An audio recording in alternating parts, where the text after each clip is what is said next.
Welcome to Wimmer's Wilderness. I'm your host, George Wimmer. I have 30 years of volunteer work, community organizing, and 16 years in local government, 12 of those as mayor. Wimmer's Wilderness is an informed look at politics, community, government, environment, and education from a local perspective.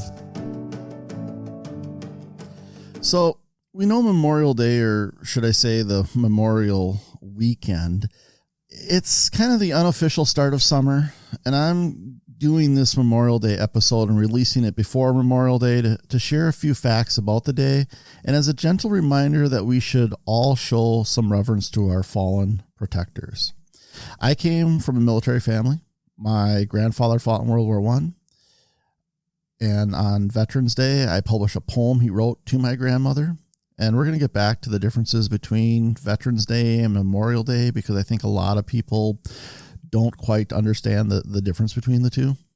My father was in the Army. He fought in the Korean War, and a whole bunch of my uncles, cousins, and three of my brothers have also served in the military. My grandfather, father, and oldest brother were all enlisted soldiers, meaning they're in the Army, for those who aren't familiar with the different designations. One of my brothers was in the Marine Corps, and then brother who's closest to me in age served for nearly 25 years in the Navy. My son is currently in the Army ROTC program at the University of Minnesota, Twin Cities, and he'll be commissioned a second lieutenant when he graduates. Unfortunately, after 4 brain operations, a stroke, and paralysis in high school, I had gone through physical therapy and occupational therapy, and I was able to get most of my physical capabilities back. But when I tried with the Army, the Marine Corps, and National Guard, they pretty much all said, we don't want you, and probably for good reason. But my family, it's a military family, and served this country for generations, and it's going to continue to serve this country for generations. So Memorial Day, Veterans Day, it's near and dear to my heart. But luckily, my grandfather and my father both survived the wars that they fought in. So I celebrate their service along with the rest of my family members' service and all of our great veterans on Veterans Day. Memorial Day is a special day to remember our fallen men and women who fought for our country and gave, as Lincoln said, the last full measure of their devotion. I'm going to play a speech given by President Ronald Reagan in 1986, then give some interesting, or at least I think are interesting, historical facts about the day, and make one last plea that, we remember our fallen heroes. That this Monday is not about the latest Memorial Day sale. It's important to enjoy the freedoms and liberty, and certainly to have a good time when you can. A lot of people have a lot of hard work and stress they do each and every day. So having these 3-day weekends are nice for those who can celebrate it as a 3-day weekend. But we have to remember Memorial Day. We have to understand what it really means. And so at the end of this clip from President Reagan's speech in 1986 at Arlington, commemorating Memorial Day, we'll start getting into some more of those facts.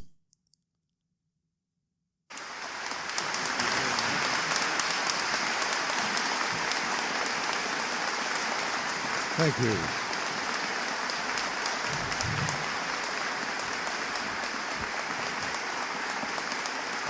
Thank you.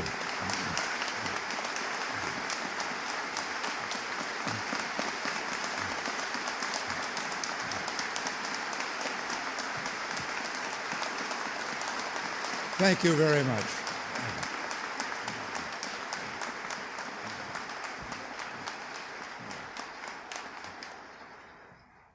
Thank you, ladies and gentlemen. Today is the day we put aside to remember fallen heroes and to pray that no heroes will ever have to die for us again. It's a day of thanks for the valor of others, a day to remember the splendor of America and those of our children who rest in this cemetery and others. It's a day to be with the family and remember. I was thinking this morning that across the country, children and their parents will be going to the town parade, and the young ones will sit on the sidewalks and wave their flags as the band goes by. Later, maybe they'll have a cookout or a day at the beach, and that's good. because today is a day to be with the family and to remember. Arlington, this place of so many memories, is a fitting place for some remembering. So many wonderful men and women rest here. Men and women who led colorful, vivid, and passionate lives. There are the greats of the military, Bull Halsey and the Admirals Leahy, father and son, Black Jack Pershing, and the GIs General Omar Bradley. Great men all, military men. But there are others here known for other things. Here in Arlington rests a sharecropper's son who became a hero to a lonely people. Joe Louis came from nowhere, but he knew how to fight. And he galvanized a nation in the days after Pearl Harbor when he put on the uniform of his country and said, "I know we'll win because we're on God's side." Audie Murphy is here. Audie Murphy of the wild, wild courage. Or what else would you call it when a man bounds to the top of a disabled tank, stops an enemy advance, saves lives and rallies his men, and all of it single-handedly? When he radioed for artillery support and was asked how close the enemy was to his position, he said, "Wait a minute and I'll let you speak to them." Michael Smith is here and Dick Scobie, both of the Space Shuttle Challenger. Their courage wasn't wild, but thoughtful. The mature and measured courage of career professionals who took prudent risks for great reward. In their case, to advance the sum total of knowledge in the world. They are only the latest to rest here. They join other great explorers with names like Grissom and Chaffee. Oliver Wendell Holmes is here, the great jurist and fighter for the right. A poet searching for an image of true majesty could not rest until he seized on Holmes dissenting in a sordid age. Young Holmes served in the Civil War. He might have been thinking of the crosses and stars of Arlington when he wrote, "At the grave of a hero we end, not with sorrow at the inevitable loss, but with the contagion of his courage, and with a kind of desperate joy we go back to the fight." Well, all of these men were different, but they shared this in common. They loved America very much. There was nothing they wouldn't do for it, and they loved with the sureness of the young. It's hard not to think of the young in a place like this, for it's the young who do the fighting and dying when a peace fails and a war begins. Not far from here is the statue of the 3 servicemen, the 3 fighting boys of Vietnam. It too has majesty and more. Perhaps you've seen it. 3 rough boys walking together, looking ahead with a steady gaze. There's something wounded about them, a kind of resigned toughness, but there's an unexpected tenderness too. At first you don't really notice, but then you see it. The 3 are touching each other as if they're supporting each other, helping each other on. I know that many veterans of Vietnam will gather today, some of them perhaps by the wall, and they're still helping each other on. They were quite a group, the boys of Vietnam, boys who fought a terrible and vicious war without enough support from home, boys who were dodging bullets while we debated the efficacy of the battle. It was often our poor who fought in that war. It was the unpampered boys of the working class who picked up the rifles and went on the march. They learned not to rely on us. They learned to rely on each other. And they were special in another way. They chose to be faithful. They chose to reject the fashionable skepticism of their time. They chose to believe and answer the call of duty. They had the wild, wild courage of youth. They seized certainty from the heart of an ambivalent age. They stood for something, and we owe them something. Those boys, we owe them first a promise that just as they did not forget their missing comrades, neither ever will we. And there are other promises. We must always remember that peace is a fragile thing that needs constant vigilance. We owe them a promise to look at the world with a steady gaze, and perhaps a resigned toughness, knowing that we have adversaries in the world and challenges, and the only way to meet them and maintain the peace is by staying strong. That, of course, is the lesson of this century, a lesson learned in the Sudetenland, in Poland, in Hungary, in Czechoslovakia, in Cambodia. If we really care about peace, we must stay strong.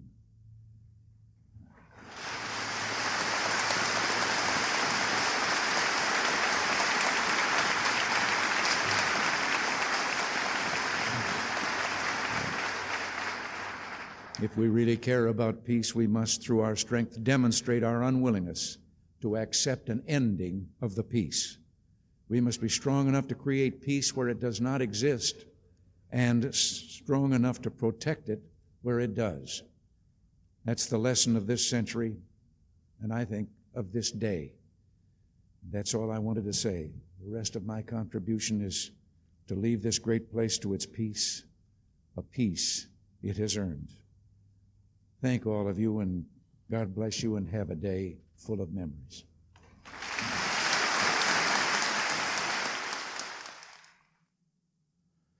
So I picked that particular speech because, one, some of the speeches weren't recorded, so it's one that's out there. Ronald Reagan was a really good was a good speaker. Obviously, he was, for those who don't remember the presidency of Ronald Reagan, and there's an awful lot of you who don't. He was a movie actor. He did serve in the military. I don't believe, he would not be one to say that he served in any rigorous or combat way. He was, they used his ability, acting, and his spokesperson capabilities to try to forward the war effort in that route. So, but President Reagan, his comments in there, and the thing I like about his speech is that it wasn't about him.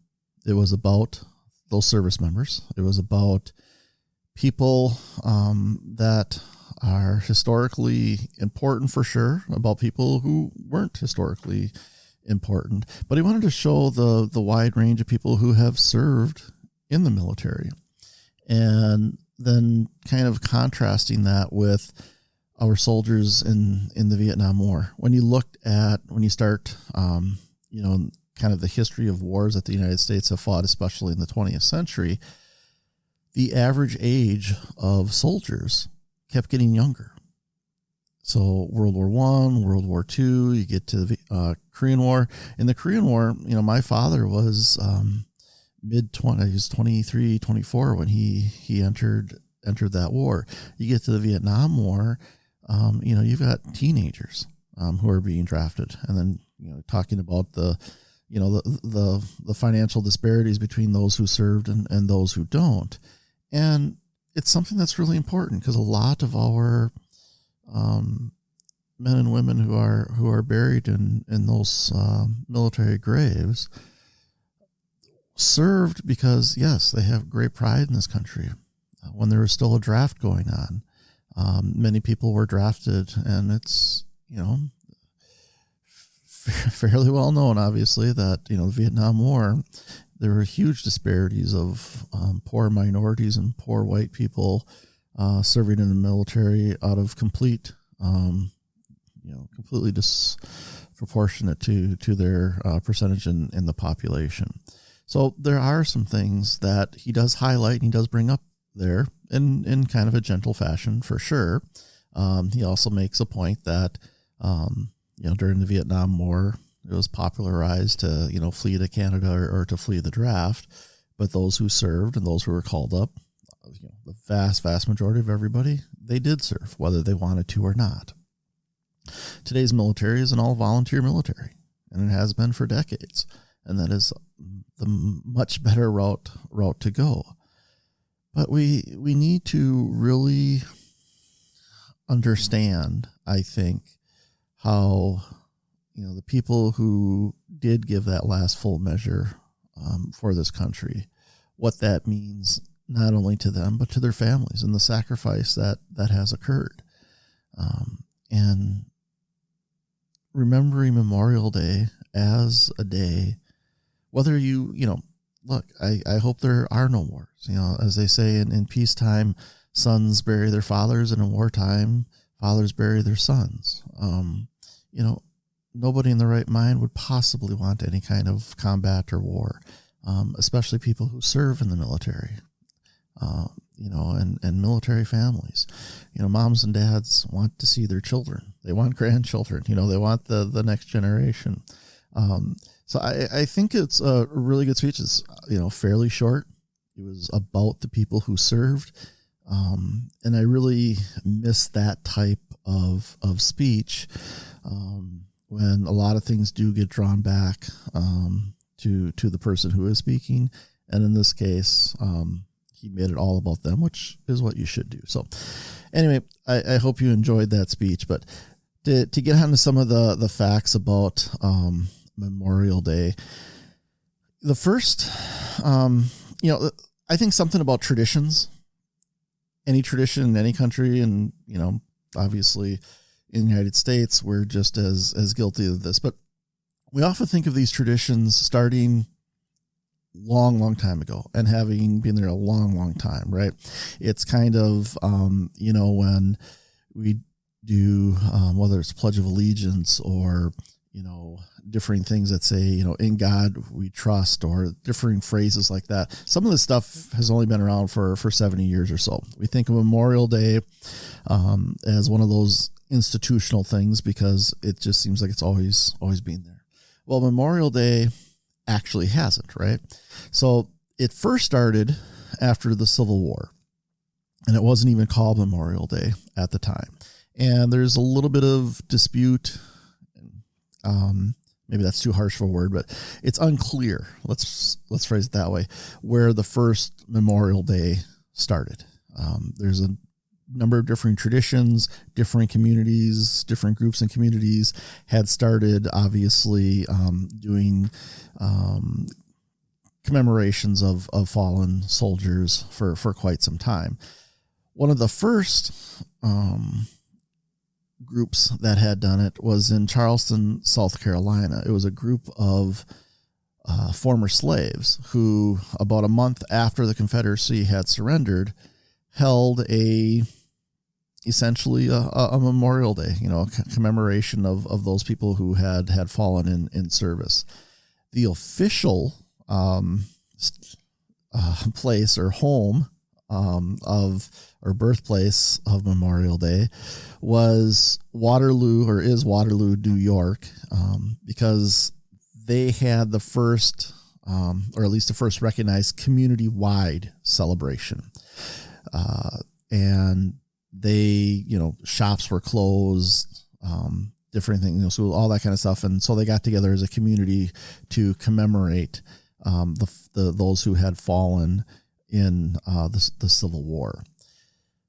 The kind of the movement of making it an official event was started by General John Logan.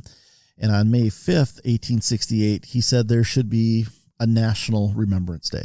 And they started calling it Decoration Day, because what he wanted was for people to be able to go out and put decorations or flowers, things like that, essentially decorate the graves of veterans in all these differing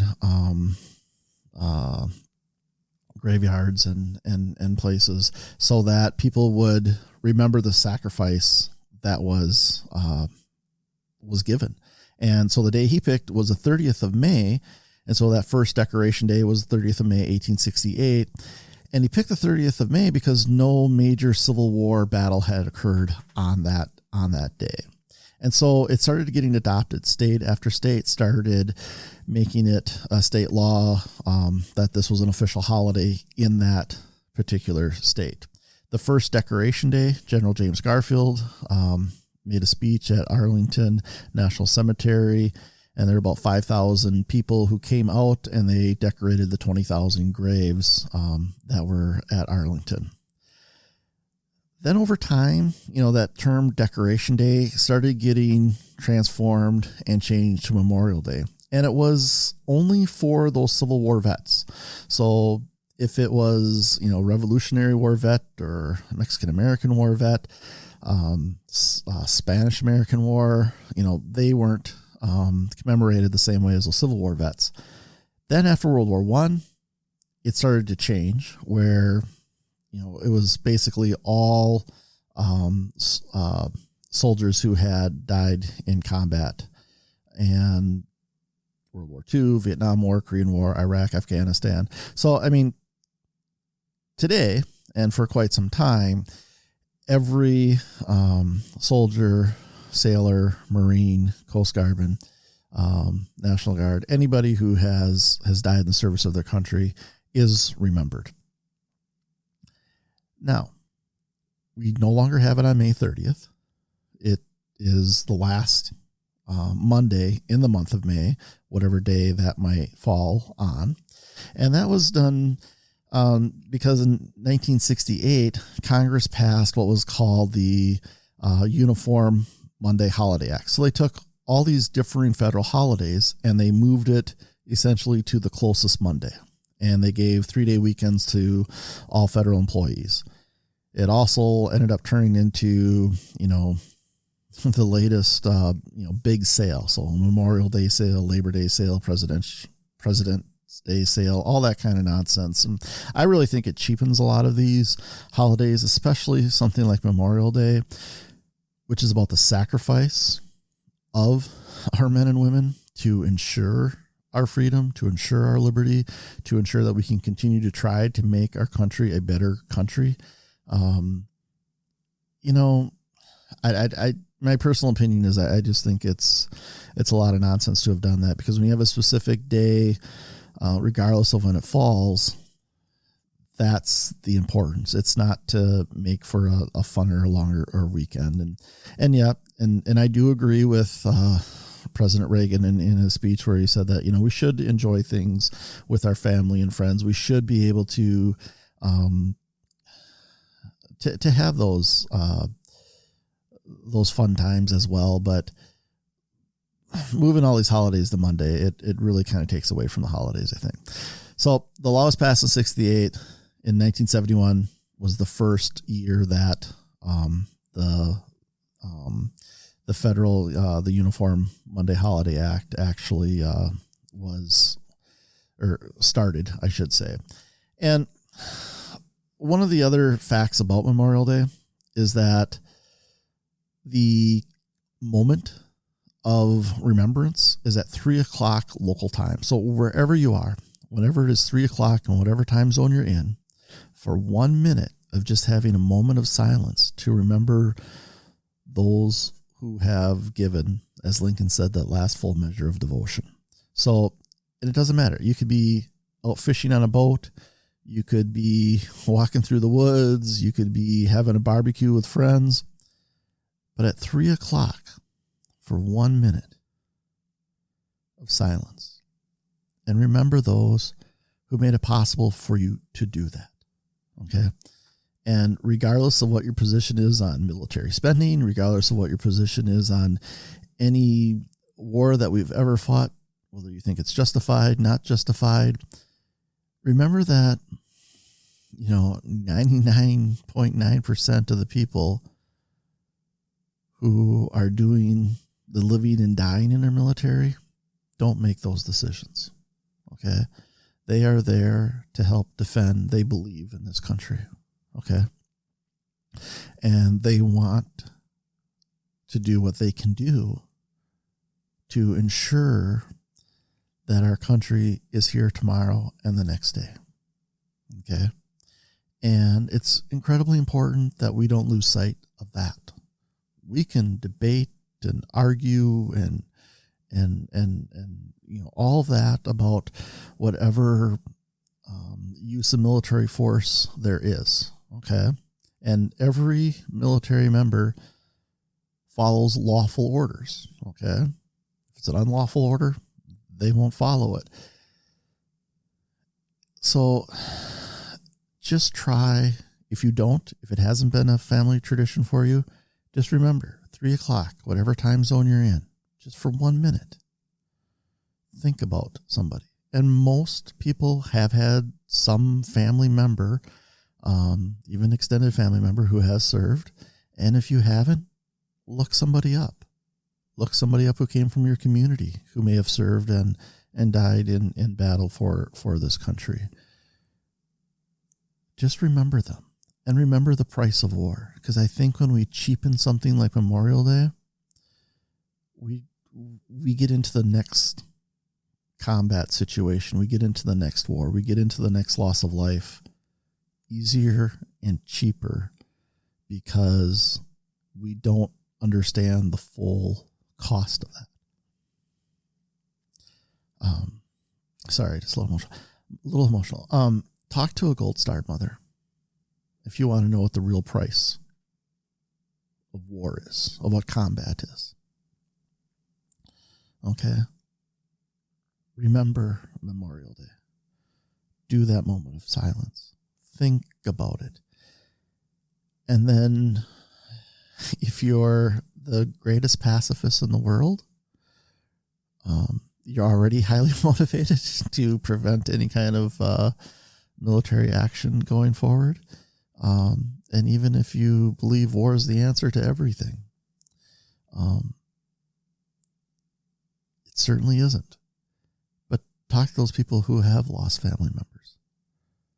Talk to your elected leaders and say, yes, we want to ensure that we have, an excellent military force, but we need to focus on peace. We need to focus on protecting and serving our military.